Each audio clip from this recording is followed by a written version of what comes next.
Well, today's Sunday. Let's see here. Jumpy Brumfield, see here.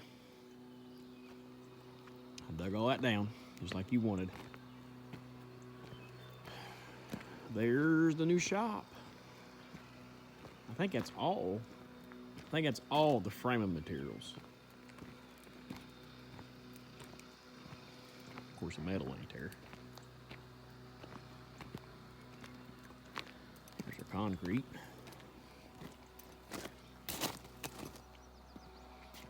I had to put a new light. On my service truck.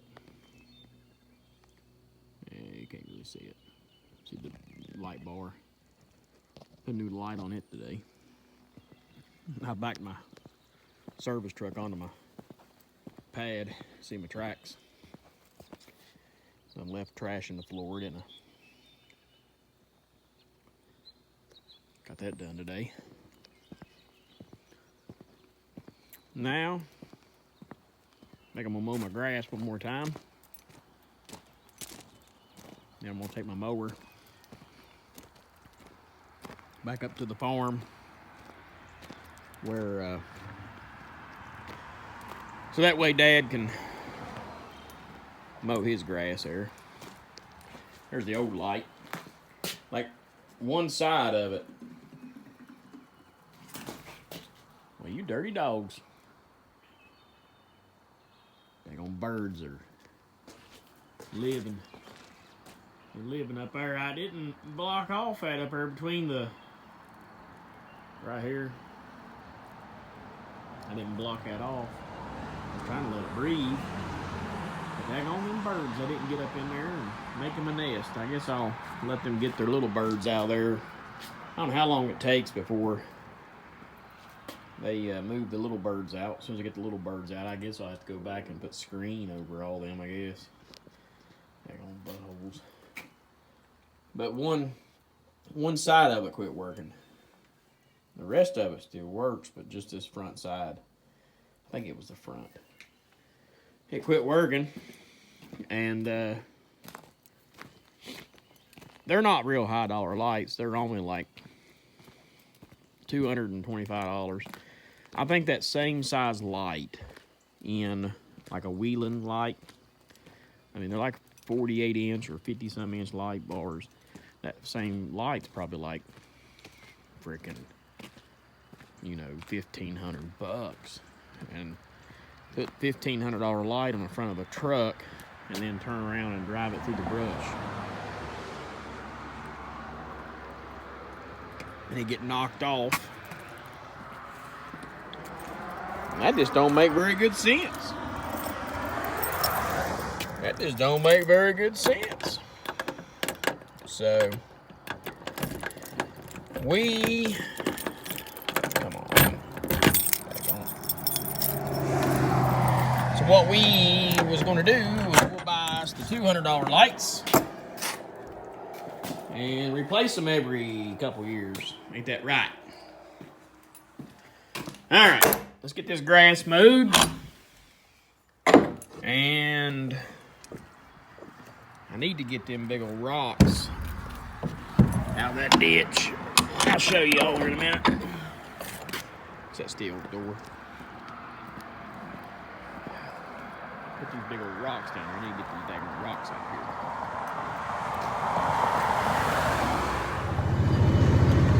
Well, good morning, folks. Today's Monday. I called the boys off today because it was supposed to start raining first thing this morning.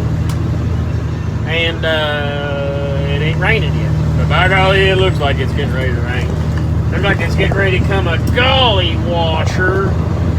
Some old man I used to work with all the time. That's what he called a big heavy rain. Called him a gully washer. I got the 130 on my back.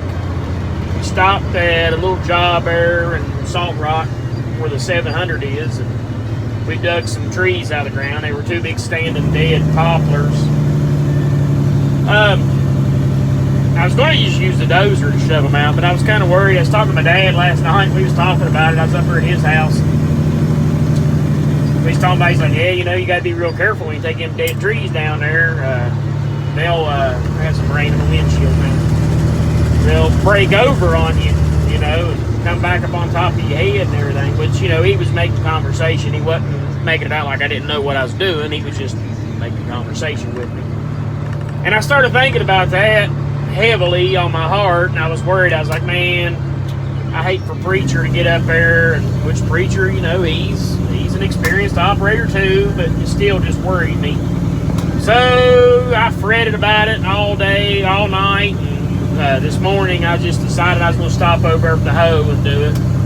And then I was worried, you know, trying to figure out a way to jockey my truck around or whatever, because I needed to get unloaded in the middle of the road, then I needed to go over and do it, then I needed to come back and load the hoe back up, because we're taking it over here on Blue Sulphur. Finally, I just said, you know what? Just turn the lights on, emergency flashers. I'm in a big, long, straight stretch. Speed limit's 30 miles an hour anyway.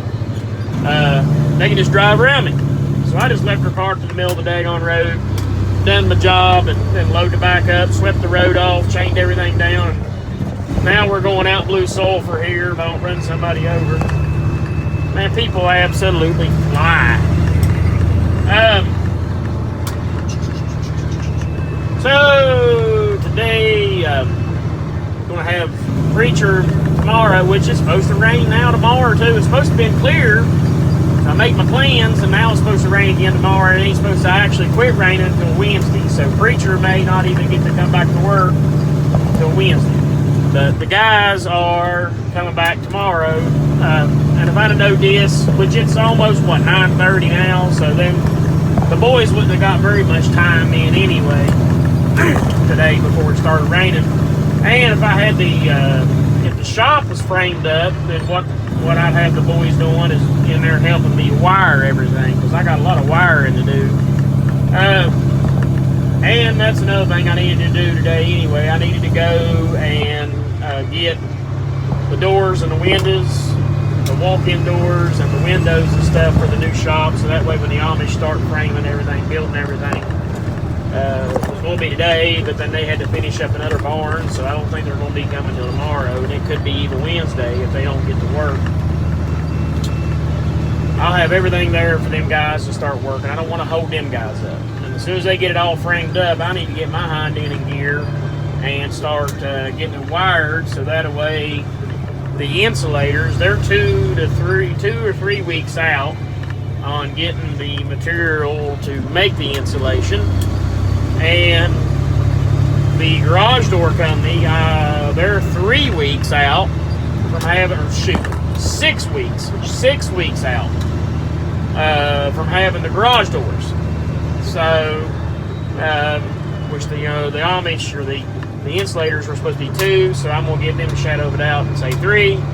The garage door company said 6. I'm gonna give them a shadow of a doubt and say 8. So everybody's, you know, it's just awful right now. The COVID BS is just awful. You've just crippled everything. People like me who hyperventilate and want to get stuff done is having a real hard time right now. My OCD and ADHD is kicking in big time. Oh, so we're almost to where we're going. Hopefully it don't come a big golly washer when I go to unload this hoe and I get soaking wet. Hopefully not. Know my luck? Probably so. And I left my bar of soap at home, or I'd go ahead and take me a bath while it's raining, you know, because I'm all about cost effectiveness. Oh, shoot. Here we go. Big raindrops again. Bigger raindrops.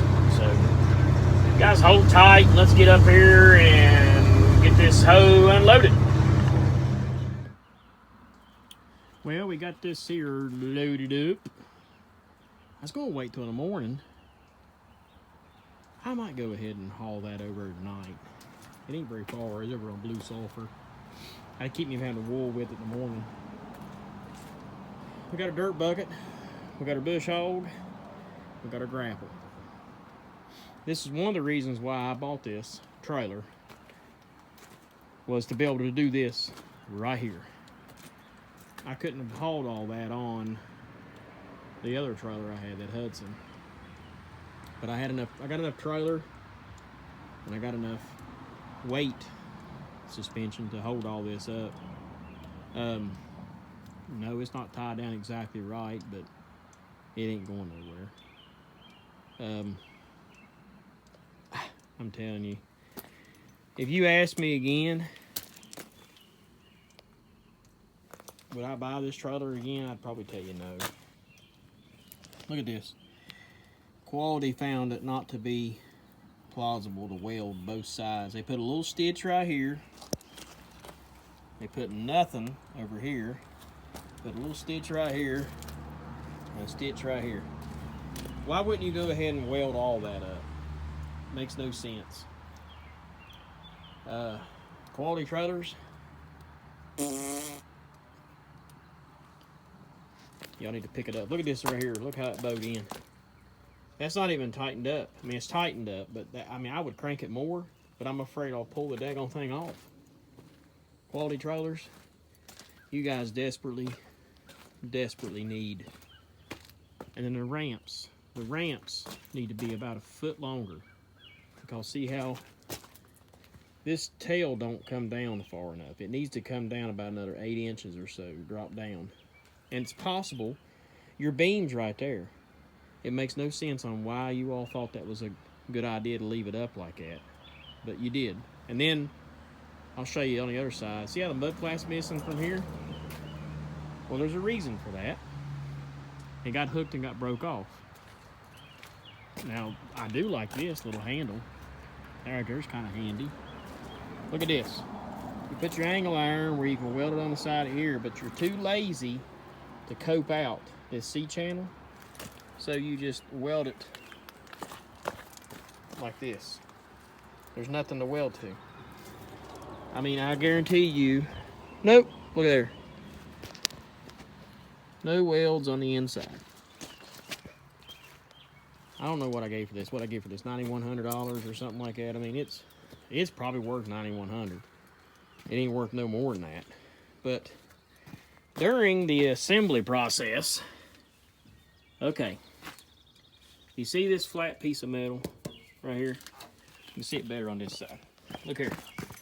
Look here when I'm talking to you. All right, look. Spot weld. One back there, I think. Okay. This is supposed to be a sandwich squeeze. This mud flap is supposed to go here. This flat piece of metal is supposed to squeeze it together. Well, my idea is they had some goobers working inside the shop that day and left them unsupervised, and they thought you were supposed to bolt the mud flap to the piece of metal and then weld it to there. You can't make this up, people. You cannot make this up. There was some other things, but that was the majority of my problem with them. The trailer's not really a bad trailer, and it's probably worth about $8,000 or something new. It's not no $10,000 trailer. It ain't no Pitts. It ain't no Pitts wagon, I can tell you that. Pitts was a lot higher, and you couldn't get them for 13 months. So I was in a bind, I bought this one. Right here's another one. Look at this step. Weld this side. Weld this side. But let's not weld this side. See that? No weld. No weld whatsoever on this side. I mean, look, no weld on this side. It's like that everywhere. It's like the tongue is in good shape, and the main frame has to be made at another department, and then they ship it somewhere else, and some other goobers, lower paid people who don't know what they're doing make the rest of the trailer. That's the only thing I got figured. All right, enough complaining. Let's go take this unit and drop it off.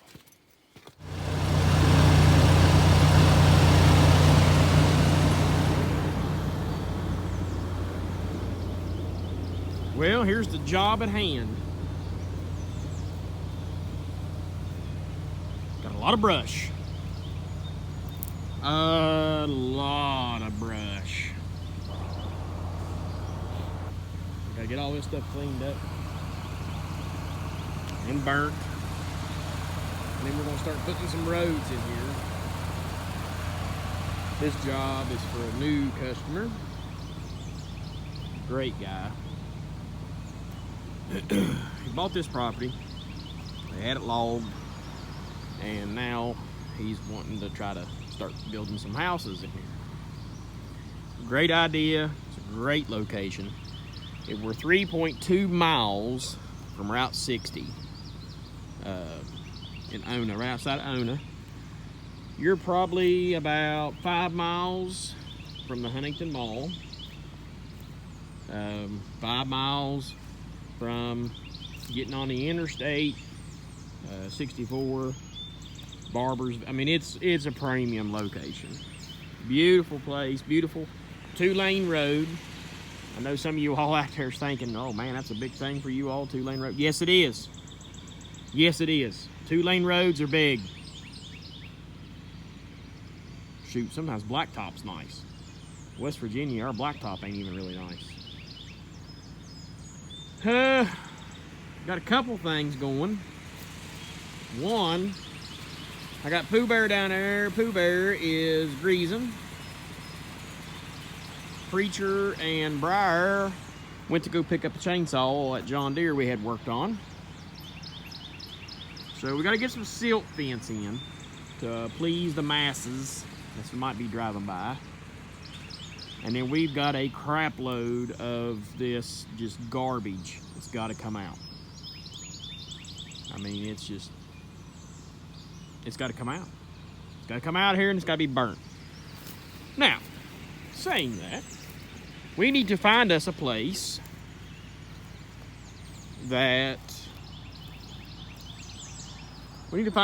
somewhere here where we can burn and not have to worry too much about the ash pile.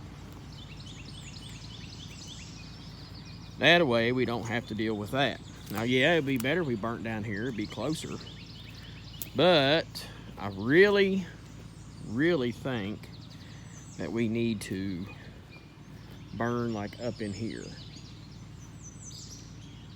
It'll be out of the sight of the new homes hopefully going in here, but yet we won't have to deal with that ash pile once it's done. We can go up there and just kind of smooth it around or whatever, water it down real good.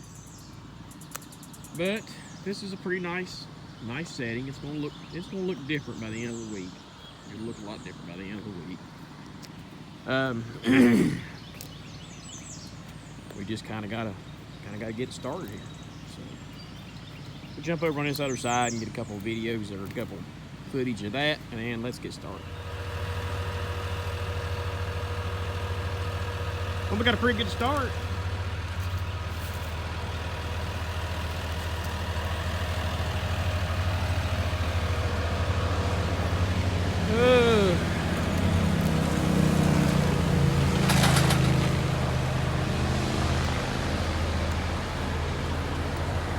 That's why I don't like cleaning up lamb, the dozer.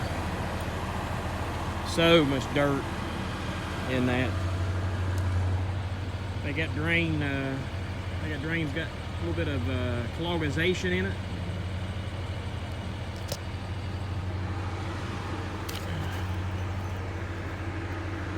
Oh man, it's humid, hot. Getting ready to send the Pooh Bear. He went to Charleston to get his test card for his CDLs. Got that mowed there a little bit this morning. I got stuck right there. I got out of it. All right there where the excavator's at was a big old pile of stuff. We got it moved. Got this big pile of stuff moved. I got both my brush jockeys going.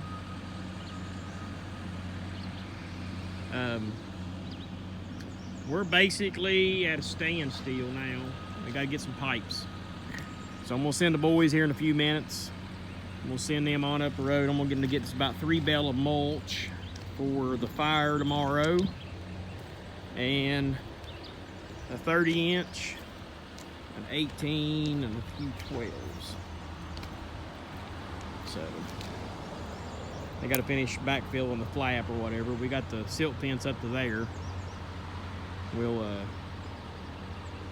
try to mulch on the other side of that. I'll try to get some of that mulched in next day or so before it comes big rain. I'll get it all mulched. I like to get this side here dressed up and get the silt fence on it too. I'm gonna bush hog all that. I'll mow all that right in there and get that cleaned up. And I'm gonna try to go on the other side of the creek this evening and do a little bit of mowing this evening while these guys are gone. All right, let's get at it.